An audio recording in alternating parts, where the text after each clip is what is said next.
Hello' guys, নমস্কাৰ। মোৰ অন্য এটি ভিডিঅ'লৈ আপোনালোক সকলোকে স্বাগতম জনাইছোঁ।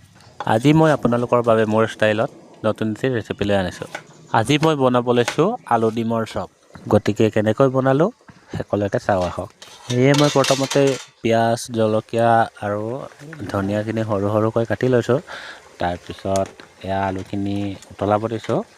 উতলাব দিয়াৰ পিছত চেক কৰি চাইছোঁ সিজা নাই। লগতে এয়া মই ডিমটো বইল কৰিছোঁ। বইল কৰাৰ পিছত এয়া মই ঢাকনি মাৰি দিছোঁ। অলপ সময় ঢাকনি মৰাৰ পিছত এয়া মই ঢাকনিটো আঁতৰাই আলুখিনি ওলাই ল'লোঁ।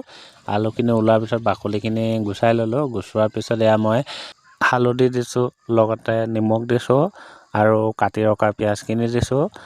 লগতে লাল মিৰ্চ পাউডাৰ আৰু জিৰা মছলা মিলাই থোৱা ইয়াতে মই একেলগে দিছোঁ।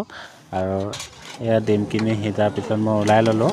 ওলোৱাৰ পিছত এয়া বাকলিখিনি গুচাই আছোঁ। বাকলি গুচাৰ পিছত এয়া মই কেৰাহীটো পাতি ল'লোঁ আৰু ইয়াতে তেল দিলোঁ আৰু তেলটো গৰম হোৱালৈকে মই এইটো ডিমৰ ওপৰত আলুখিনি দি দিছোঁ। আলুখিনি ওপৰত ভালদৰে লগোৱাৰ পিছত এয়া মই কেঁচা ডিম এটা লৈছোঁ। কেঁচা ডিমটো মই ভালদৰে ভাঙি মেলি ইয়াত খুব বেছি একো দিয়া নাই, নিমখ আৰু হালধি দিছোঁ।